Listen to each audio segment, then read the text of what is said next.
All right, I think we're live. So Awesome. on today's podcast, we've got Old Man Smithers, or sometimes referred to as OMS, if that's correct. And a whole lot less complimentary terms, I'm sure.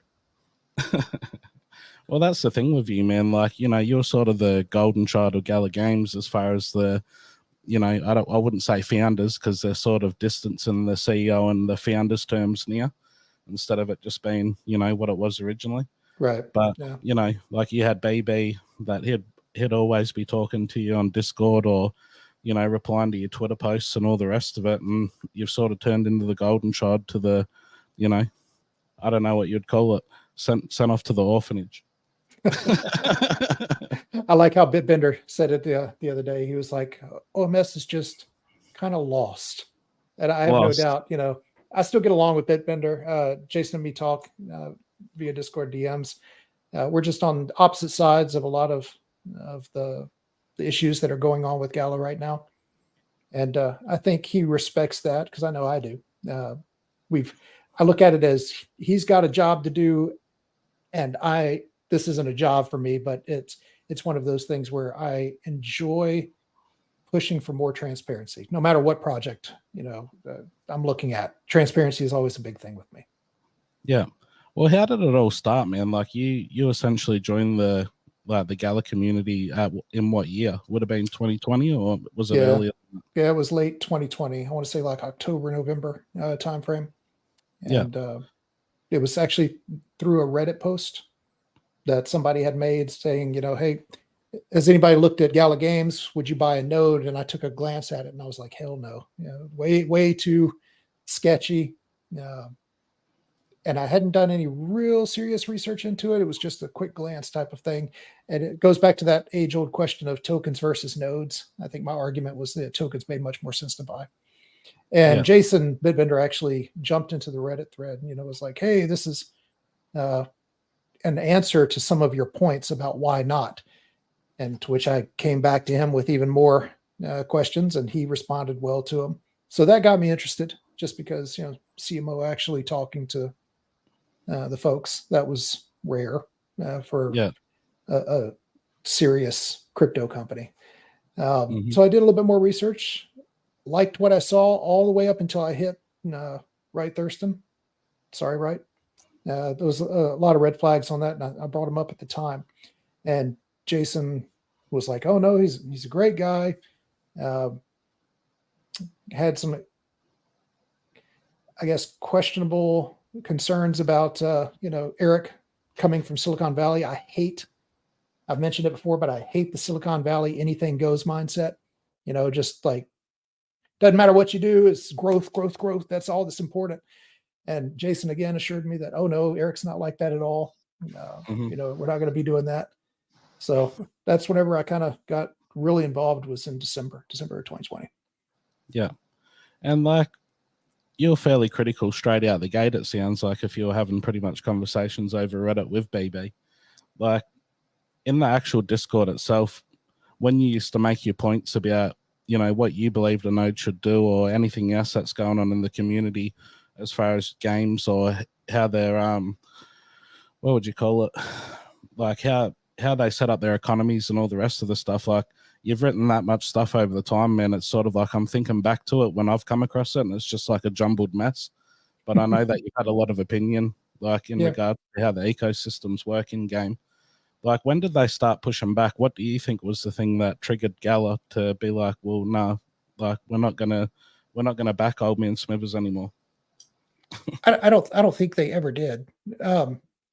Being honest, and that's the thing. I don't think they ever were required to. Mm-hmm. I've put out a lot of papers on the different economies and tokenomics of the various games, and made some recommendations with the firm knowledge, personal knowledge that this one, it's a brand new field. Like, people getting tokenomics to work, to my mind, hasn't even really happened yet. Like, I have yet to find a game that has a lock on it. And two, this is their their baby. So I wasn't really expecting them to follow anything that I recommended. Uh, I was hoping that they would take at least a little bits and pieces of it, because without, while trying to stay humble, some of the dangers that I pointed out is exactly the stuff that they ran into Hmm. face first at high speed. Um, so I don't really ever think they did listen. I think they just, thank you very much for your input, and they carried on with what they were doing behind the scenes, and rightly so, because what do I know? In the end, I had one of their guys ask me, "What's your background?" I told him my background, and he was just like, "Oh, so nothing in game dev." It's like, nope, nothing in game dev. I'm a noob. Just throwing ideas out there. Take what you will. Yeah. I Yeah, think it's sort of a cop out though, man, when they say, well, what's your background and all the rest of it? Because at the end of the day, some things are just common sense. yep, And like a lot of the shit they've done, like the original view from like that got me into Gala was the whole, like the one node, the one token, like that yeah, was going to be the whole ecosystem. Like if it wasn't, if it was every, like a token for every game, like we've got now, like I wouldn't be in it. So the original idea that sold it to me doesn't exist anymore. And then I was sort of hopeful when they dropped the town token, and they'll act. It seemed as though they woke up to themselves a bit and were going to go into having Gala as the native token, and then now they're talk now it's grounded in dirt or whatever, isn't it? yeah. They pushed hard, right? They said, we're getting back to our roots. Gala's going to be the one token, and then it, like within a month, went to, oh well, Gallon's only going to be a transactional token, and everything else. So I think Gala just has a real problem with knowing where they're going. It changes a lot. Um, Well, with Gala, really, you're better off just like jumping in every 3 months to look at what's going on, because it changes that fast. Like it's hard for a content creator to make content when I can like only the imagine, man. like it's constantly changing. So Yep. yeah, I don't know, man. Like all the lawsuit stuff and all the rest of it, like a lot of the people in the community like knew about the other founder. Like I can't remember his name. Right, It's Thurston. Wright Thurston. Yeah. Yep. Every time I hear Wright, I always think of Craig Wright. Or But Will Wright. Yeah. Yep. but like if people in the community knew about that stuff in the earlier days, like there's no way that a CEO that used to essentially run Zinger wouldn't know about it. Yeah. I mean, we found it out with Google searches. That was, and I always feel bad knocking on Wright, because I don't know Wright personally, and I have no basis for my opinion other than what we found online. I've Mhm. talked to numerous people that know him and say he's a great guy. I mean, just like great guy. The people singing his praises. Um, I just know that within a month and a half of us looking on Google, there was a lot of stuff that was cause for concern, a lot of red flags. And I have a hard time believing that Eric didn't know about that. And whatever Eric and Wright's personal relationship is now, supposedly this whole Gala theft that Eric alleges happened a year and a half ago. And yet Eric had his arm around Wright on the stage at Malta, Yeah, saying what a great guy he was, which is completely possible, that they might be keeping it separate. Um, it's just one of those things where I have no idea who Wright really is. I can only base my judgment on what I found online and what I'm seeing right now. yeah. So, Well, that's the thing. Like, I watch some of Warlord's podcasts every once in a while, or videos, or whatever he wants to call it. But like, he's got videos up there where it was BB, Thurston, and then the CEO of Gala, I keep Eric Schumeyer, and another mhm. guy, and they're all talking happy, having a laugh, all the rest of it. Like, if you really do know that sort of stuff and you're having these background problems, like that's fucking snaky to me to be Right. able to just put it on. If I've got a problem with someone, there's no fucking way I'm talking to Yeah. them. Yeah. I'm pretty much the same way. I try and keep an open mind, but if you've done me dirty, I'm not going to smile at you. It's not in me. Yeah. So out of all the posts that you made and like through the Discord, did they ever take any of your recommendations? Not to my knowledge, which maybe they all sucked. I don't know, but they had a number of people that were requesting access to the docs from internal Gala, some of their economists and some of their game leads. So if they got something out of it, great. But I haven't seen anything actually implemented. Yeah. And I know that you're doing some work with Playable Games at the moment. Like, what do you see as the differences? Like, because you know, we all start as community members, and then eventually maybe we turn into something else, and that Right. seems to be what's happened to yourself. But like, as a community member, what got you in compared to Gala Games? I noticed a lot of similarities between playable games and what Gala Games was whenever I first noticed them. So we were talking about the communication between the executive team.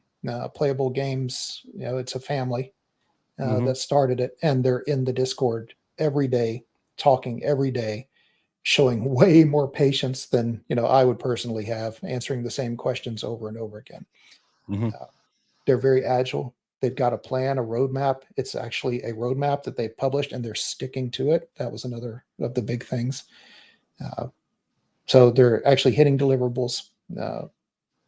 And it's one of those things where whenever I came on, as is my want, I started looking around for ways that I could help, and gave them a pretty lengthy list of possible improvements for node owners.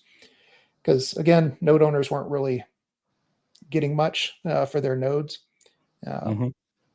so came up with a list of some things that they could do for them, and they took it and ran with it. So that impressed me as well. Just immediate, yeah, that's a good idea. Let's go ahead and implement that, and it was implemented. And have the laundry list of things. Yeah, we're going to do all of that. Uh, we're still waiting on like 3 or 4 of the things, but I mean, they've come out with just rapid fire updates on the rest. So it's been really impressive. And that impressed me enough to, whenever they approached me to be the node ambassador for them, I said, yeah, that's not a problem. I could reach out to some of the other projects out there and see about working together. So, being that it's a family, man, how does the hierarchy work? Uh, well, Old Bull, John, is basically the CMO, CMO, COO. He's not the CEO, because in his Mm-hmm. words, if you look at some of the videos that they've done, in his words, he knew he wasn't the right man for the job. So Yeah, he actually went and hired a friend of his to do the CEO side, which I respected a lot, because you have to yeah, that's know your admirable. strengths, right? Mm-hmm. And there is a lot of videos out there on just introducing themselves. They talk about their past. They talk about what they've done up until now, who they are. Their 2 sons are in it. It's Old Bull, Laudable, his wife. I hope I got the name right. And then Young Bull, and they're all plays off of the bull Yeah, name. There's one other, and I apologize. Jed is his other son, and they're always in there. They've got it split up to where they each have a job, but they're all in Discord every day. If you put in a request ticket, it's immediate. If you put in an ask us anything, you usually have an answer within a couple of hours, and it's a good answer. Um, so they really sort of pull back the curtain and let you know what they're thinking, where they're planning. yeah. So, like, I don't know if you've been in business yourself or not before, man, because I don't Yep. really have like a background on yourself. But, you know, like having a family business can be one of those things. It's rather the best thing that's ever happened, or it's like going to turn pear shaped as soon as more money comes into the ecosystem. Right. And, like, as a community member, man, like, like, not your position there, like, do you think about those things as well? Like, All the time. Um, so is there some sort of a fail safe, like, if things did go that way, like, you know, because playable it's old man bull, isn't it? Or is it old bull? Old Bull. Yeah, so old bull, he's the CMO and then his friend's the CEO. That's correct. Mhm. Yep. So but who owns the actual company itself? The family. To my knowledge, the family does. Yeah. Yeah. So in terms of friction, they've all worked together in the past. Him and his wife have gone into business together before, and Mm-hmm. they've been together for many years. I'm not so much worried about that. I personally have a rule: never mix money and family. Yeah. But if you can make it work, you can make it work. And they seem to have a wonderful chemistry. Like it's again, I'm only seeing what they're showing, Hmm. but I've had some pretty frank conversations with John, and I've never thus far there's been no red flags or anything like that where, oh, that's a personality quirk that might cause problems later on. Yeah. So you said that there was a lot of similarities between Gala and Playable. So before we started the podcast, you were like, you're the node ambassador. So obviously there's nodes in the ecosystem. What's the token called? So the token is Bull 3ULL, Yeah. and it's on. They have their own subnet on Avalanche, which is, in my opinion, one of the issues, one of the larger challenges that they face is that Avalanche, it's a known chain, but not a very well known chain. And the token that they have isn't really tradable in a lot of places. So Trader Joe's, which is Avalanche's version of Uniswap, for example, Hmm. uh, and a couple of those smaller exchanges, they've been very clear that they don't want to be listed on any exchange right now in the bear market.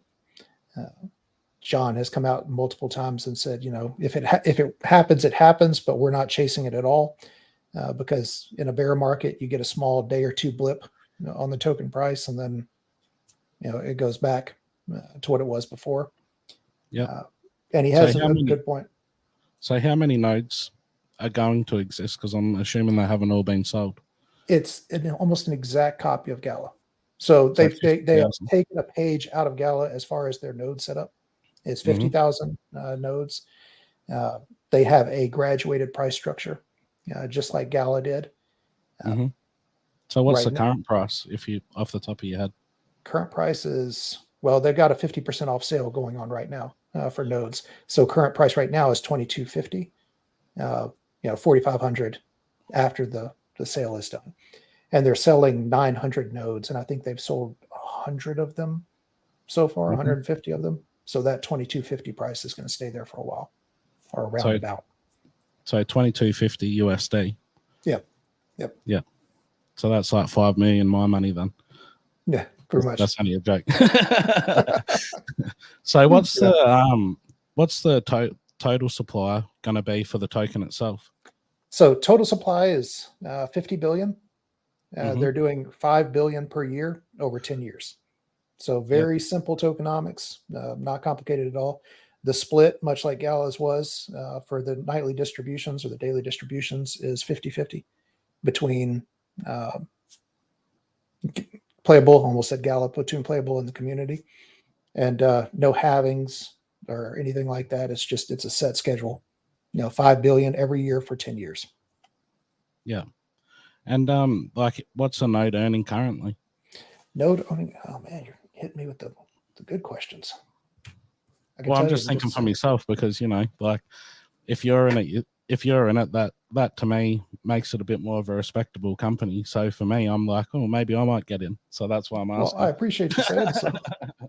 Yeah, 1543 right now. Coins per node per day. Hmm.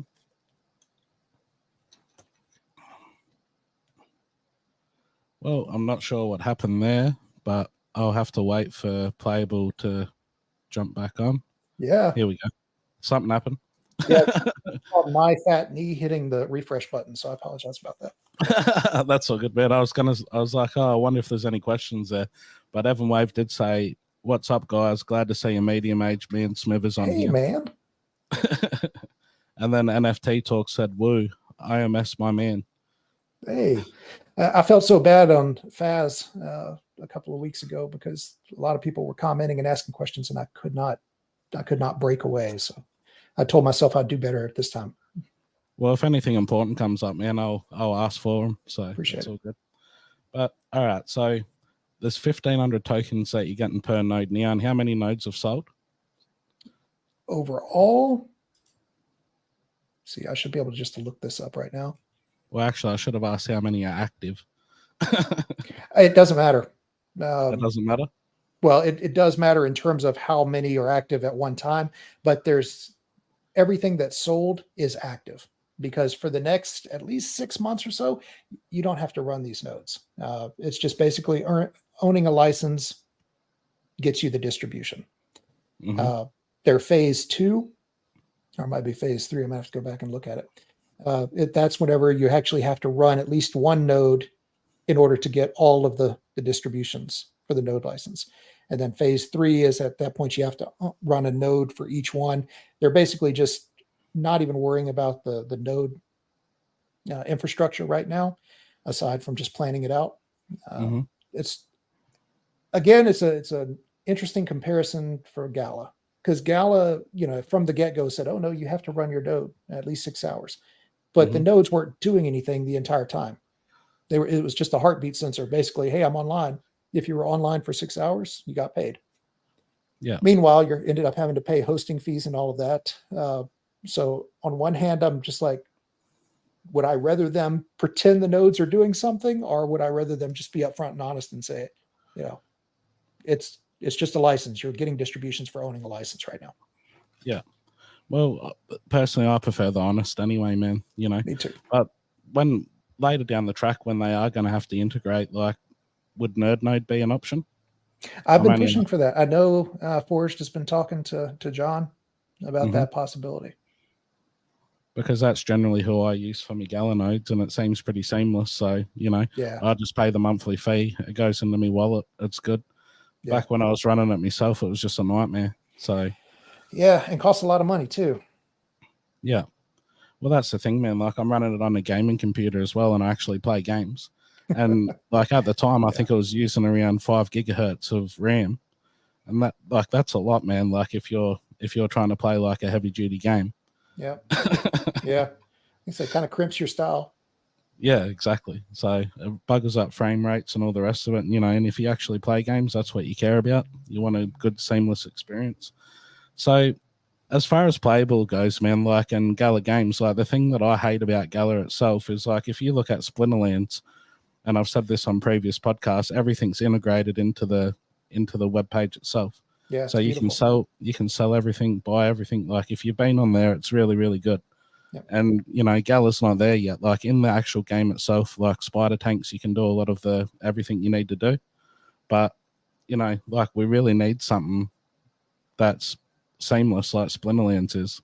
Is that Playable's vision, or you're not sure? Yes, it is, and that's one of the things. Like if you go on the Playable website right now, it's beautiful. I mean, it works. If you want to bridge your tokens from Avalanche to Playable, their subnet, it's on the site. It's part of their site. You don't have to go anybody weird to get it. They have a NFT creator tool. They have like a limited run NFT set that they're doing. And it's just a PFP, but it's a bull, and you can add different things. It's not a random attribute. You can add your attributes to the bull, but all of that is done on their website right now through the app. And it's seamless. It works. And that's another thing that really impressed me and made me want to get on board with it, because generally you don't see that level of polish. But they've been out for 2 years, just kind of quietly building, and it shows. Yeah. Well, I actually own a couple of hundred Avalanche, so I might get on there and play around. I haven't actually even gone to the website at all. I've sort of like just seen that you've moved over, and it's piqued my interest. So I'm going to try to deep dive it when I got more time. Cool. So as far as the games, man, like have they done something similar once again as Gala did, where they're trying to do partnerships with different gaming companies and then bring them on board, or are they actually, like their original vision of Townstar and Miranda's like paying for it all themselves? Yeah. The whole story of Townstar is really interesting to me. Just how they acquired Sandbox Games and the whole thing. But about Playable, they're doing basically what Gala was doing, which is sort of like the hybrid approach. For example, their first game that they released last month was Nexus. It's a third-person shooter MOBA, released in the Epic Store, in the Epic Game Store, and was #1 in multiple categories for about a week and a half. The player count has dropped off severely just because the play to earn isn't implemented yet. Which hopefully, knock on wood, that'll start showing in the next month or so. But they bought somebody can correct me if I'm wrong on here, but my understanding is that game Nexus was previously named something else in development, like in a beta, and they found it. They bought the rights to it, bought the entire code base, and then hired some of their own developers in order to basically turn it into what it currently is. Which I think it's a great game. I jump on at least 2 or 3 times a day, even if it's just playing by myself because I like to run the lanes and try out the different weapons and that kind of thing. But their next game, they've committed to trying to get 3 games out by the end of the year. So Nexus is one. Starvin Martian is the one that they're aiming for next, which hopefully the beta for that should be in the next week or two. And that's more of a farming simulator, sort of like Town Star. Unlike Town Star, it's more of a single player where you're playing against yourself to get score, to get on the scoreboard, to get paid. That's the play to earn path, as I understand it, for that one. And then the other one is Ordinum. I always butcher that name. Let's see. Yeah, Ordinum, which is a card game. And I can't link that because they want my YouTube account and I don't want to give it to them. But it's sort of like a Magic the Gathering game. And that one, the art on it is incredible. If the gameplay is anything close to the art, I'm definitely going to give that a shot. So as far as the art style, like what sort of style is it in? To see if I could link to you, I would. Think it like Magic the Gathering. Magic the Gathering, the art on the cards tends to be really good. Like there's some cards that I still love with Magic the Gathering. It's that kind of thing. If you go to the Playable website, they've got a whole page for Ordinum, and it shows a lot of the art. Oh, cool. So I actually collect cards in real life, man, but I collect the One Piece cards. Yeah. Which has become pretty popular now that they've got that, like the TV series on Netflix. Yep. But yeah, man, like I don't know, cards are one of those things, like they're highly collectible, and I didn't really think it would work in Web3. I always thought that cards was more of like a physical collection thing. But then when you look at Splinterlands, like I think it was about 2 years ago, I probably paid about $500 for packs, and then I ended up selling around like $30,000 worth of. That's how much they were of the cards. Yep. Splinterlands has been incredibly good to me. I really enjoy them. Yeah. Oh, so you actually are fairly involved in the community? Well, from a lurker status, yeah. I got involved probably in early 2021. Was in Mavericks, and just had I bought a region whenever. No, I'm sorry, a tract whenever it first came out. Wish I'd have bought a region. That'd have been nice. Yeah.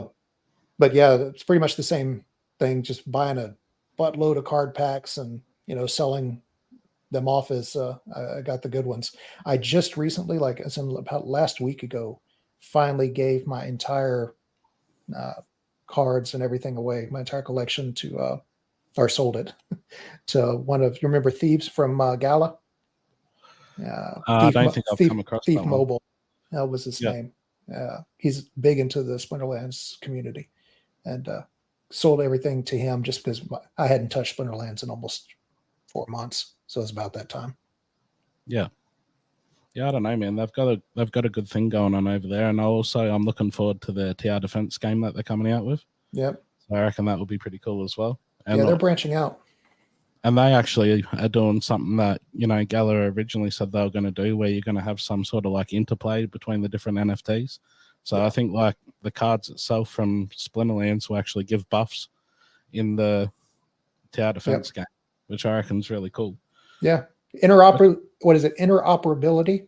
That was a big phrase with Gala at the very beginning, and it just kind of fell to the wayside.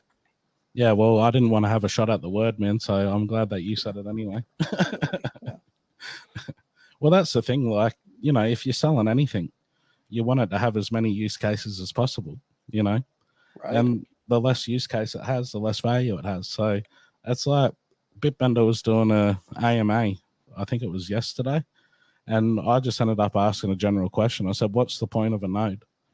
And then it was like right at the end of it, he actually answers the question. But because I'm not super technical, like he pulled up some paper and he said, the whole Web3 space should be essentially thanking Gala because they're the backbone of whole Web3 and all that sort of stuff. I hope I'm not taking him too much out of context, but it was just like, yeah, I don't know, dude. Like, is this just another? Is it just word salad, or does it actually have value in what you're saying right now?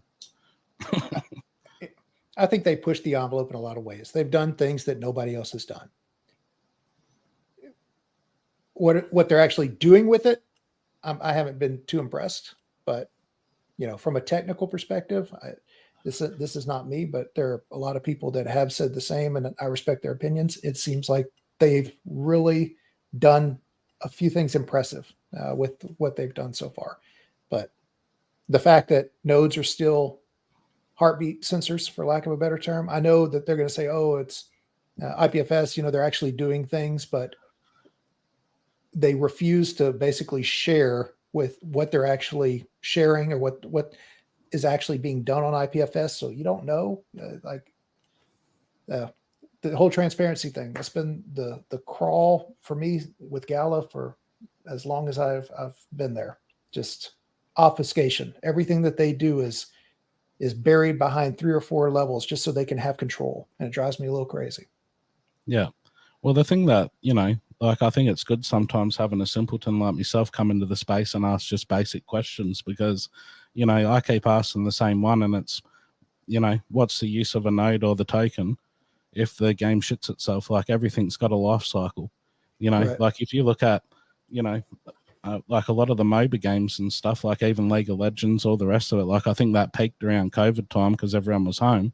Mm-hmm. And then once back to work kicked in, all the numbers dropped off. And I think they're, have less user base than what they had previously to the COVID lockdowns. So, like everything dies, man. Like what's all the nodes going to do then and the tokens? It's to me, that's what turns me off at all. Yeah. No, it's a valid point, and it's a really valid concern. I think I mentioned it on Faz, but gaming is hard. Like as a business, for every game that comes out, for every 100 games that come out, you might have 2 or 3 that actually see commercial success. So we think about it from a crypto perspective, and a crypto gaming company comes out with a game. That's awesome because right there they've already accomplished what 90% of the crypto gaming companies never do. They actually have a product. Whether or not that product is successful really depends on 2 things. One, the gameplay itself, and 2, maybe even more importantly, the tokenomics behind the play to earn. Because as we saw with like Alien Worlds and everything else, people will play a boring ass game all day if it means that they can earn from it. Yeah. So it's important, and that's one of the things that I like I said earlier, I don't think anybody's really captured yet.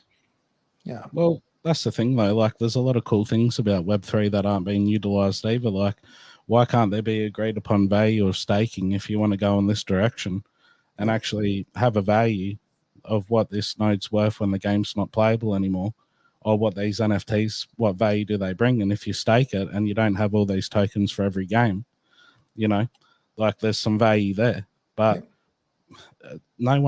that's the thing that no one's doing. Hopefully Playable does come up with something similar to that where they can say, well, look guys, let's be realistic, every game will die, and this is what happens when it does die. If we're still an operating company in another 10 years time, maybe those NFTs you got might be able to unlock new NFTs for this new game, right? So you got like an exchange of value. But until that happens, especially if you're going to have tokens and nodes for every game, it just doesn't make sense. And from a business perspective, it's a tough balancing act, because if you have game A and you've sold all of these NFTs, and that game is kind of old news, starts to fade, then you have game B that you're just releasing. Well, you want to sell NFTs for game B. You don't want to undercut that by giving game A's NFTs all this utility in game B, whenever it could be a revenue generator for the next year or so while you're working on the next game. And I'm sympathetic to that. I do understand that, there needs to be revenue created for, each new game in order to keep the lights on. But I agree with you completely. I don't think that the people that trusted you to buy these NFTs for this first game should just be left in the cold. There needs to be some kind of utility that continues with that from you as a company. Yeah. And we're seeing that with Gala Games. They're letting the stuff die on the vine. Well, even if it was just like a title that you get, and the only way you get the title is that you staked old game NFTs. Right. And all the title does is gives you an extra 5% of earnings on this new game. All the NFTs are still there. You still got to buy them to be able to play it. And then you've got this title that gives you a 5% buff on earnings. You know, like anything at all is better than nothing. Right. Even if it's something small. Cosmetics, even cosmetics. The beauty of cosmetics as a revenue generator is it's almost limitless. Like you just keep coming out with new cosmetics. EA and everybody, like Call of Duty, has made billions. Fortnite has made God only knows how much money on cosmetics. So even if it's something like that, where it's just the owners of the old NFTs, it's converted into cosmetic gear for the new one that is a limited run because you had to have bought it before for the old game. I think that's a perfectly valid use for it as well. Yeah. Well, that's the thing I hated about Spider Tanks, man. Like you want to make a competitive game, and for it to be, like something similar to, what StarCraft used to be back in the day. And like, how can you do that, man, when you got all these different fucking tiers, like legendary, ancient, that have better buffs? And it's like that ruins the competitive nature. Like if you look at Fortnite, I think at one point they were selling $2 billion a year of skins. Yeah. And the skins have no value at all other than cosmetic value. Right. So why couldn't you have that, the cosmetic value, as the value of earning, but it doesn't actually buff anything? So it's an even playing field, Yep. And that's another thing that, like, I thought, fuck Spider Tanks. Like, I'm just not going to participate in it because you always get rank locked, but because you can't compete with these ancient tanks. Yeah. Yeah, that annoyed me as well. And I've talked to the Spider Tanks devs, really talented bunch of guys. Game media is completely independent. They take great pains to point that out. They weren't in any way, shape, or form, unlike some of the other companies out there. It hurts me to look at what Spider Tanks is and what it could have been, because they had a really good plan. And stuff like factories still hasn't been implemented solely, according to some posts, because of they're waiting on Gala to implement some stuff with Gala Chain. So, well, it's not even that either, man. Like Eric Schumacher said, the chicken tank's the OG tank. The chicken tank's going to have a higher value in earnings, a whole lot. Like even that simple thing didn't happen, man. The only reason I brought a shitty ass chicken tank because, like it does look cool, but it's a fucking chicken tank. Right. It was because of that, because of the extra earnings and the prestige of having the chicken tank. Yep. That was back in the days whenever what he said, you could actually bank on it. Yeah. And for better or worse, a lot of people believed in me included. I've got a ridiculous and embarrassing amount of Spider Tank stuff that has lost 99% of its value. Yeah. A lot of which I was never able to even use because I bought it under the assumption, the famous word, of what they told me, previously about being able to rent stuff out. And then they changed it, and drop ships ended up needing to be done for another future purchase. I felt rugged on that one. I'm not going to lie. Well, I agree completely, man. I got, like, I don't know what you've got yourself, but I got 70 components for Spider Tanks because I brought the skin, I brought the body and the top. Yeah. And it's like, I wanted to rent them all out, and then they come out with the drop pods. And it's like, fuck, like, I've got a lot of commons because, the way he's made it sound is, we're going to help out the third world. We're going to do this and that. Right. You're going to be able to put these tanks that don't have high value just for people to play, and then just turn around, later down the track and say, well, look at these drop pods. Well, it's like, how much do you have to grind to be able to even, get a common drop pod? Right. Like, I don't have the time for that shit. And if other people were playing it, I'd be making a tiny little bit of silk, but it would still be something, Yeah. But Smiling Monsters ended up putting in the chat, what are your guys' thoughts on the Superior situation?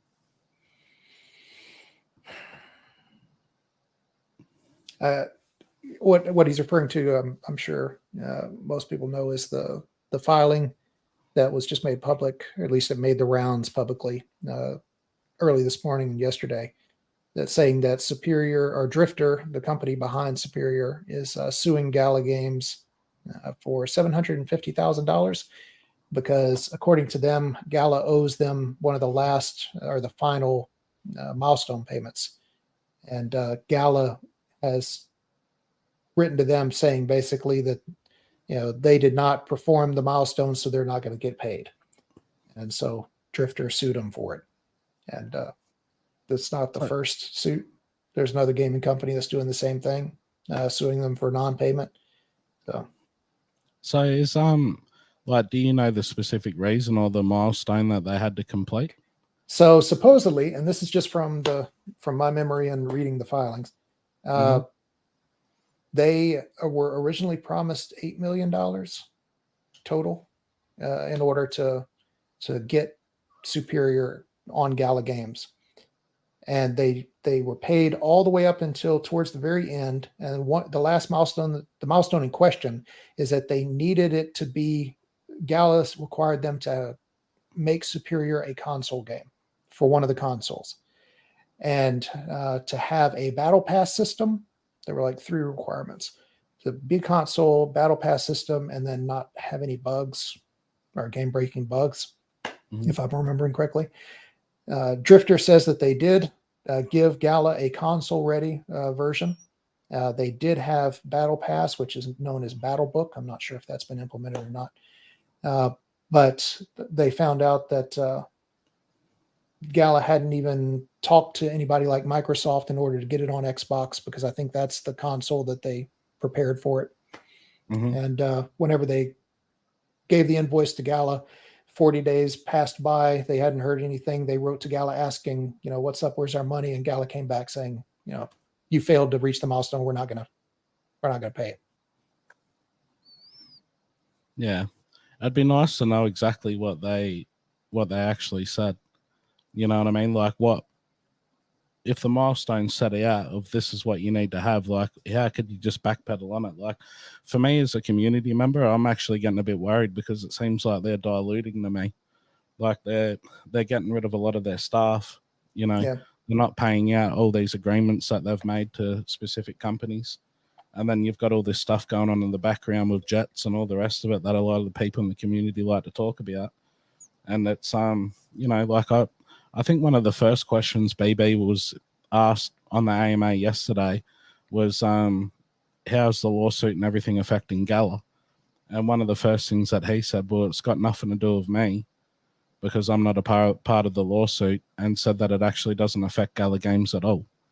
But yet, if you just look at it and stand back and don't listen to anything, and you see what's actually going on, not what's being said, it looks like they're deluding. Right. No, Gala's been dumping on the market for going on 9 months now. Seriously dumping. They were selling before, but it's stepped up. There's been transactions of 500 million Gala being sent to the exchanges. Some of them maybe do market making, but obviously it's been being dumped as well because the price has been just continuing to decline. Yeah. I think they are having potentially cash issues. I know that they've, like you said, they've been laying off people. They're getting sued. The founders are suing each other, which is never a good sign. Yeah, there's just a lot of red flags going on right now. I agree with that. Well, that's the thing, man. Like, it doesn't make sense from a business perspective to me. Like, he had 7,000 nodes, and to come up with every reason that you could possibly find to make Gala have no value. Like, wouldn't that be where you want all the value to go, man? Is into the nodes and the fucking token if you got 7,000 of them? You would think, but you have to also think about the fact that Eric is covered. Eric has made so much money off of Gala. Wright has made so much money off of Gala. Jason has made so much money off of Gala. The people that are still at Gala, especially in that little core team, are well taken care of from thus far. Do I think that they want the gravy train to continue? Absolutely. I think there's just a lot of problems and roadblocks that are coming up that are starting to make that a little tough. So all the dirt's rising right now. So what would you like to see after all this, man? After the lawsuits, the whole lot, like, would you like to see someone else step up as CEO? I said on Twitter, I always hate talking about this because there's absolutely no way this would happen without a court order or the company being sold to like, or a VC coming in and taking a chunk of the company. I would love. Eric is good at what he does. What He's does he he's do, an man? he's an Like, excellent marketer. You know, he's for everything else that can be said about him. The man knows how to drive the hype train. Jason is very good at what he does. He's a great, you know, mouthpiece for the company. He knows how to play the, you know, the shuffle game. he's Where like very you just intelligent, man. he Like is I say Eric is more of a figurehead. I say Bitbender is like the real talent in the company. Like if I could get someone like him, if I could afford someone like him in my own company, like I'd be going for him right now. But absolutely you know, like that guy's got the gift of the gab. He's fucking super smart. He's really fucking like fly off the cuff. right. Like he's a true talent, you Yeah, know. And it's and just a real Galaverse. Oh, sorry, go ahead. I was just gonna say it's just a real shame that, you know, like this dude had the potential to start his own company and go the right way about it and build it up from the grassroots. Because honestly, man, like when I see him talk, like I've seen him talk now since like early 2020, Mhm. and I've seen the development of when he believes that what he's doing is correct, and then I've seen what it's turned into now, and like I don't want to speak out of turn because I'm not him, but to Right. me it sounds like, you know, sometimes it just seems to me like he knows that he's sort of selling his soul. I I I hope that's not the. I really like Jason. I do, like as a person. Um, and maybe he's got me snowballed just like everybody else. But uh, like I respect the guy for what he does. Like the Yeah. comment that you just made earlier about him saying that that's got nothing to do with me. All these court cases have nothing to do with him. There's an affidavit that he wrote for one of those court cases. You know, the one with against countersuing Wright Thurston. Like it absolutely has things to do with him because Wright Thurston also named him in one of his filings as, you know, getting $15 million and sending it to Binance or something along those lines. Don't quote me on that. I could be wrong. But he is mentioned. But Jason's gift is, you know, he says stuff like this with enough wiggle room to where it could be meaning it could be taken either way. You know, always leaves himself a way out, and that takes talent. Yeah, it does. Galaverse, When he some, told me in Vegas, he was like, "Not everybody can do what I do," and I know I couldn't. I couldn't shuffle that adroitly. man, like people like him, then there's not many of them. And that's just a fact. Like him saying that's a bit of an understatement. Like I don't think I've ever seen anyone be able to talk as well as he can. Yeah, yeah, it's the You know, truth. like you've got So getting people like back to him. your question, Yeah, go for it, man. uh, I would like to see more board members. I legitimately want Wright Thurston and Eric are the only two board members right now, which is just a recipe for exactly what we have. Hmm. Uh, I'd like at least another 4 or 5 people on the board, preferably people that are hardcore tied to the profitability of the company, not just the weird backdoor personal wallet thing that we have now, where you know people are using the company as a personal piggy bank. I want it to be treated more like a public company with a board Yeah. that demands accountability and transparency. That's what I'd love. So that leads into another question for you, man. Like I'm a real big fan of Forged in Crypto. I'm also a big fan of Timbo Slice and other people that are on the Gala Collective. Right. Like if they have the potential to drag over a lot of the community and they turn the Gala Collective into their, you know, essentially see their vision come to fruition. Like, do you think that maybe the collective itself might be able to have a seat at the table if they like it or they don't? I think they could probably get there. I worry about the amount of power they would actually have. Because again, short of a court order or a VC coming in and buying a majority stake, I don't see Eric, or Wright for that matter, giving up any of the power that they have. Like Eric has said multiple times in Discord that he would never take VC money because he doesn't want a board. Like he doesn't want somebody breathing down his neck. He wants to be in charge. So He also said previously that he wanted to keep Gala small because he didn't want it to turn into like a Zinger situation where it's like a massive big company. Yep. So like Eric talks out his ass as far as I'm concerned. But you're probably not far off from the truth there. Yeah. Yeah, like whatever suits Eric at the time's what's going to happen, you know? Yep. You're forged in crypto for CEO. That's my vote. Yeah.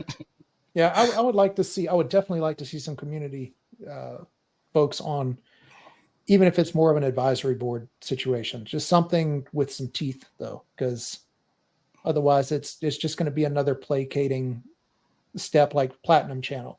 Platinum Channel was genius. What they did, they made this Platinum Channel in Discord and invited most of the OGs that had been in there for a while, and most of the vocal people, because now they have a nice little sandbox to keep the most vocal people, with the complaints or the criticisms. It was always keep it in Platinum because this is where we listen to you guys. Don't spread it into Gold. But what it also did was it kept everything insular. So, it was a nice little safe space for them to keep all the potential troublemakers, give them a spot. So I worry about that with any kind of advisory board situation. I have a feeling it might turn into the same thing where they're placated, but pretty much ignored. Yeah. Well, I was probably smart in a sense then because I kept all my rants in my own guild. And like I never got invited to Platinum, so I sort of missed out on that experience. But like, does Platinum exist anymore, or is that just dead now? I mean, it's still there. I left Gala Discord 5 or 6 months ago, somewhere in there. So I'm like not in Gala Discord at all. So I can't talk about what goes on there aside from some screenshots that I see every now and then. But yeah, it was the reason I left. The day I left was because Eric was threatening to shut down Platinum because I had asked a couple of questions and he didn't like it, accused me of being FUD. So he was like, I'm going to shut down Platinum. And basically said, okay, if you're not willing to have a conversation, then why am I here? So left. So in regards to Playable, man, like what do you think of their branding name itself having the, a letter 3 in there? There's a lot of people on both sides of the thing. I like it just because it's unique. So you don't have to worry about being mistaken for anything else. From a crypto perspective, it can be awkward because 3 ULL. Not a lot of people look at it and it's like, what is 3 ULL? What is 3 UL? You have to basically point out that it's a B, the letter B. So, but in terms of whether or not they're going to change it, I don't think so. Somebody actually brought it up in Discord today, and Old Bull squashed it and said, "Nope, we're not going to change it. We're going to stick with it." It'd be cool if they had like I don't know if they do, if they had the domain and everything for Playable spelt correctly, and then it just directed it to the site. Yeah. I'm not sure if they do or not. But for a while there, I know for a fact there is a bull token, BULL, which is confusing because whenever I first started doing some research on it, I looked up bull thinking that was the Shurin, and it wasn't. So how many exchanges is like the Playable token listed on? Playable right now is on 4, I believe. Give me a second. I can confirm that. Yeah. So LBank, Trader Joe, MEXC, and Bitmart. But the liquidity on them, I really wish I could share links. Like LBank's got 500,000 worth of volume in the last 24 hours. Bitmart has 280,000. So the liquidity is low. Mm-hmm. And that's one of the issues that you run into is any kind of purchase that you make, like large purchase, you're going to see a lot of slippage. Yeah. But you were saying that you could actually exchange the token anyway. So you could exchange Avalanche for the Playable token on the actual web page. No, they're not. They don't act as an exchange. You would have to go to Trader Joe, which is basically the Avalanche version of Uniswap. and make the exchange there, and then you can bridge it from Avalanche over to the playable chain on their website directly. Yeah. Well, the only reason I got into Avalanche itself personally, man, is because I believe, I can't remember what, I think I'm right with what I'm saying, that Dr. Disrespect had a tie-in with Avalanche and his game Dead Drop, I think it was called. Yep. So, Yeah. like, Avalanche I is a like, sleeper. yeah. Yeah, a lot of people don't know, but I think they should. Like a lot of Beams is on there. They've got like 3 or 4 good gaming companies that are doing things on Avalanche. And from a Yeah, well, developer perspective, it's easy. It's easy to, it's EVM compliant or EVM compatible, so it's relatively easy to take what you're doing in Solidity and blockchain based on what people have told me, and then move it over to Avalanche. yeah. Yeah, well, like, even if you look at the eighth, man, it was like 200 AUD. Now I think it's like $15. So, you know, like, it hasn't dropped down. Like, I got into Cardano and pretty much in the early stage. And then when we had the drop after the 2017 bull run, like, it ended up losing around 99% of its value. And I just pretty much dollar cost averaged a couple $100 a week for the whole bear market, and then it peaked again at like $2 or $3 AUD. Nice. Yeah. So, like, I see a lot of signs with them as well. Like, they got a fairly active community. Their Twitter's pretty solid as well. Yep. You know, they don't really have a leader like Charles Hoskinson, which is a shame. But, you know, like a Charles Hoskinson or Vitalik or fucking a BB, they're all hard to find. So, but to be honest, man, like, you're very likable yourself, and you're a good communicator, and you're not really, I don't see you as someone that's, you know, like, you're a pretty straightforward dude. You just say it how it is. So in regards to Playable, like, if they start going pear-shaped or doing things that you don't appreciate, like, what would you do in that situation? Call it how I see it. I have absolutely no problems doing that. I was talking to Old Bull today, actually, and it was about somebody in Discord who I thought needed to be timed out. And, you know, I was like, if you don't want to do it, give me a mod, and, you know, I'll do it for you. I'll be the bad guy. Just because they came in and just started talking. There's free speech, and then there's just straight up FUD, you know, it's stirring up, basically being disrespectful to people. And this was one of those cases. Well, he told me basically that he wanted me on the outside, not as a team member. And I agree with him completely. I don't want to be an official team because, again, at that point, it's really hard to be unbiased. If you're taking a paycheck from somebody, I am compensated for being the node ambassador, but it's at a level where I would be perfectly okay if it stopped tomorrow. It's not that much. That said, even if it was, I would like to think I had the mental fortitude to say, you know, something iffy is going on here. I don't agree with this. I think you're heading in the wrong direction.